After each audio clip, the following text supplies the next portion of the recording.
Hey Tom, welcome to the annual Yoshio Naka Memorial Bonsai Exhibition at Nisei Week. We're always here at the second weekend of the celebration, and we're lucky we're in the George Yoshiaki Gallery, and we get to display our trees very uniquely with just the trees in more of a sculptural style. And for this year we have our legacy table up front, and I'd like to introduce some of the trees that we have here. This show used to be the Nampukai annual exhibit. It was John Naka's study group. When John passed, we carried it on for a while, but one of the qualifications was you had to be a John Naka student. Well, eventually there were no more John Naka students, so what we did is we rebranded the show as the Naka Memorial, and so it's an invitational open show. We hope anybody in the Southern California region who has a beautiful tree and wants to share it with the public would consider this show as the venue for it. So in our lead table up here, we always feature a John Naka tree. This Procumbens nana juniper forest was created by John in the 1970s. It was owned by Elaine Grasick. She has passed, and it was purchased by Dr. Alexander Sinclair in memory of his wife, and donated it to the Huntington where it resides today. Also on this tree are some other original Nampukai members and other legacy trees. We have a tree from Larry Regal, feminine juniper there, single tree. Larry has passed. And over here in the end, we also have a Psyche by Frank Goya. And again, Frank was he was known for his Psyches. We're really lucky to have these. David Nui has this tree now and prepped it for us for the show. And on this other side, we have a tree. She's still with us. This is Judy Xiao, one of her pieces, Yopon Holly. Very nice tree. Or I take that back, Chinese elm. Chinese elm. And finally, the late Leela Kasumi was also an original Nampukai member, and this is a Kingsville boxwood of hers. So that's our legacy section. And I would like also then to let you guys know that I have a co-chair working with me this year, Julian Tsai. And so from here on out, he's going to be taking over the show, and I expect him to be raising even higher levels of mastery in the trees and in the exhibition here. So we'll let Julian take it over and tell you a little bit more about the trees in the show. Yeah, thank you, Ted. I'll just talk about the trees. I won't go too much into myself, but basically I'm just a bonsai professional based out here in Los Angeles. Kind of what Ted was saying, I'll help run the Naka show going on from next year. So I hope you guys will support me, and we'll just do a quick critique, kind of talking about some of the trees. This kind of exhibition, we don't really have, a formalized display space. Previously, in prior years, we used pedestals. Unfortunately, we didn't have that this time. So in turn, we just have these kind of open display tables, right, showcasing the trees themselves. So I'm going to start off this corner, and we can talk about the various trees here. This is, I believe, a Peter Macassee's tree. It's a grafted Itoigawa juniper, fairly old tree. Branching is reasonably ramified, kind of interesting. A larger size tree, I would say. I'll kind of just cherry pick some trees we talked about. This is another kind of notable tree. It's from Top Shimazu. These are collected California junipers, right, which has been grafted with Itoigawa juniper. Kind of notably, this tree, which I like about it, firstly in the kind of original stock material, the deadwood, right, has this great movement and this upper lifeline and kind of thin shari, but the wood is very clean, right? The striations of the grain is very tight. Typically, that's quite hard to find in a lot of California junipers because one, it represents the tree having had grown slowly, and there's also no damage as well, right? Say from like termites or deterioration. That's a very mature tree, and the base material is very good quality also.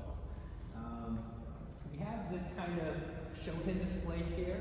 Because of the limitations of the tree setup, is that we don't have like a proper display space per se. Say in a conventional show space, if we were to then exhibit an actual like proper display, right? It'd be a 6-foot span. You know, the trees would be spaced a little different. The use and integration of accents and kind of adjacent trees would change as well. But still pretty interesting. We have this Prince of Wales juniper. I believe this is a potato vine, which was actually grown originally by Talk, the same as that grafted juniper earlier. This is a burnt davii over here. So pretty diverse in terms of species choice. So add some kind of contrast and engagement. Let's see what we have here. This is a rain tree, pretty uncommon, I would say, to find in Southern California. Yeah, I haven't seen that many of these, but they still develop similarly to other broadleaf and deciduous trees. Great, smooth, kind of exfoliating bark, very similar to, say, trident maples. Let's kind of jump around over here. We have this California juniper. This is Ryan Pitt, is his last name? Yeah, anyways, it's Ryan's tree. He's out with the Chino Club. It's a California juniper. I believe he originally acquired it from David Nui, and he's kind of grown and developed out the branching himself. So it's getting some maturity, right? Pretty interesting, larger cascade. But say as a contrast, earlier I was talking about Talk's juniper, right? We can see this tree, you know, while there's still some movement and interest in the grain is a little less tight, right? You kind of see this termite damage, very common actually of collected California junipers, things collected in the high desert to this kind of mid-elevation ranges. Almost more than half of the time you see that. And so knowing that, if you do find a California juniper with very clean, tight wood grain, it just adds some kind of value and interest in the tree. Not necessarily saying this is a bad tree, just kind of a notable observation.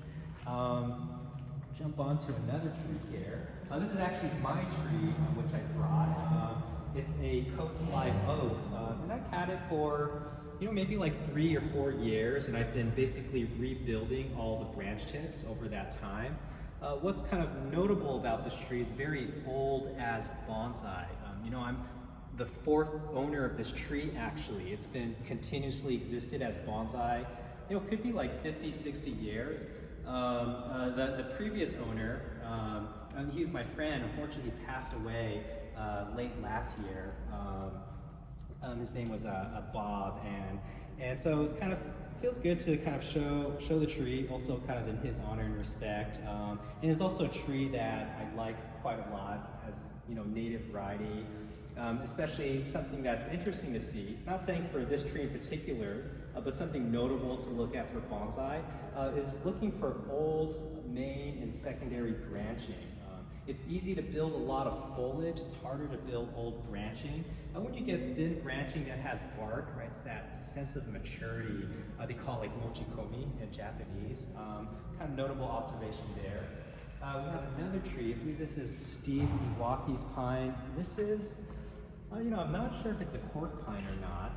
Possibly, I'll have to verify that later. There is quite a lot of barking characteristic and diversity amongst black pines.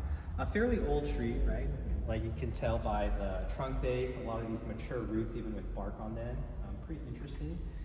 This is Michael Roberts' cork oak. Yeah, pretty old tree. I have to ask Michael on the history on these, but I'm fairly certain he grew all of these himself from nursery material. And so it's beginning to accrue a bit of that age, right? If we look at some of these main branches here, right, there's a little bit of barking beginning to form. So it's really good if you can get deciduous, broadleaf material, actually just any bonsai, right, where that branching starts to show age, right? It's not all about a silhouette of foliage. How do you convey age in the branching? It's pretty important. Let's see what we have over here. Kind of smaller trees on this side. Let's see. So this is, Manuel bought this tree, but I think this was originally a Barra tree. And these are, I guess I don't know if it's olive, but they call them Hawaiian olives. So it was a collected tree. I really don't know quite the full history on it, but pretty interesting and uncommon species to see. We have another tree here. This is Fred Miyahara's tree. You know, Fred is well known for being a grafter, right? He learned from Amos Ishii, right? Who back in the day, very prolific, kind of one of those OG guys, and did a bunch of grafting work. And so Fred learned grafting from him like way back then. And so I'm pretty sure this is some other kind of trunk stock. Likely it's either going to be Prostrata or San Jose, right? It's been grafted with Kishu. Pretty old, right? Interesting juniper. Also, I think Fred had Matthew Gelasio also help work and wire this tree. He's another very kind of young, skilled bonsai practitioner out in San Diego. So some of that work, it's good to kind of see from him. What do we have here? Some trident maple, a root of a rock tree. This tree actually could be fairly old, right? There's some musculature on the trunk. You can see kind of the rock embedded in there. Pretty interesting, some main branching there, so has some stuff going on. Let's talk about some of these larger trees in the center. We have this eminent forest. This is Bill Ward's tree, right? Yeah. What I like about this tree is that there's this varying topography, right? Something that's important in bonsai is how we perceive depth and kind of the size and perception of the composition. So it's not only your front to back perception, the silhouette as a whole, right? But in a forest composition like this, actually I like it. It's quite interesting that the trees don't all derive from the same plane, which is something that's quite believable, right? If a tree was growing out of a mountain or hillside. So fairly old composition, very interesting and well arranged. So pretty engaging to look at. We have another forest here, right? It's a Chinese elm kind of wrapped forest. I think this is also Bill Stanton. I don't know if he has his last name right, but this is his tree. And I think he was saying that he grew a lot of these from cuttings. So fairly old as bonsai. And this is also to say that, you know, while trees can have a pretty interesting or raw start, like we think of, you know, the collected junipers and whatnot, you know, you can make trees yourself, and that's kind of the good aspect of bonsai, right? It's this a creation of time, and so even just from cuttings, right, you can develop and mature trees over time. So it's pretty interesting in looking at a composition like this. You know, it's a cultivated age, right? How long somebody spent growing it is quite substantial. So some interest there. We have this large Japanese, man, this is your tree, Tom, right? Yeah, so I'll be sure to say all the bad stuff now. Go for it. You want like a full-on critique with consent of the videographer? Sure, go for it. All right, so I was kind of talking about this tree earlier. You know, it's quite old. You can see, you know, well-developed bark and kind of this fissuring here developing on the trunk. It takes a lot of time for the tree to develop that. I'll say the tree itself, right, is quite mature, and the good thing is that the main branches have, you know, reasonable thickness and maturity. It's like problematic when you have a large trunk, right? This is like 4 or 5 inch girth, and then say the main branches are very small, which is quite often the case when people cut trees too fast in an early stage of development. Then there's like a mismatch of character, right? A big trunk, tiny branches. So I'll say the good attributes of this tree has some of that maturity, right? Those large main branches. As you start getting into the ramification though, kind of one suggestion, and just building deciduous trees in general, we don't necessarily just care in terms of the volume of the foliage, but we look at the quality of the branch tips. And so when you look at the tree, you can see the history of how it was grown, right? Like how big the internodes were at respective stages of development. So for example, right, like this branch here, I don't know if you can catch that, we have this bifurcation out here and this long straight interval here. So this is what I would call like redundant nodes, where you had basically single tip elongations for successive seasons. So it's a missed opportunity where in this interval, the tree technically could have bifurcated. Even if you don't increase the number of branching, when you develop it node by node, you can add movement in the branch, right? As opposed to one straight line, which tends to feel coarser. So as a suggestion to give your trees more maturity, that like cultivation of the branch tips, the management of the nodes matters quite a lot want your tree to feel as settled and mature as possible. Also, there's like some kind of suggestions to think about. In terms of the pot, maybe a little undersized for this tree. You could end up using a larger pot and mound the tree less. And the tree's maybe falling a little bit too back, right? Could be tilted up a bit. If anybody else wants critiques, right, they can ask me directly, but I won't give unsolicited critiques. So Thank you don't you. have to worry. Quick, when is the show, and then what time are the hours for the gallery? Yeah, so the Naka show will be this Saturday and Sunday. So I believe tomorrow's the 17th. Yeah, 17th, 18th. I think it's from 10 a.m. to 4 p.m. So I'll be here all day, right? Ted will also be here. So just please come by. The venue is at the JACCC, I think Japanese American Culture Community Center. You got it there. Yeah. And this is the George Dozeki Gallery. So it should be easy to find if you just plug that in Google Maps, right? It's a big open grounds and gallery here. So please come by, right? Just feel free to talk to any of us and we can look at the trees. And yeah, thank you for your support.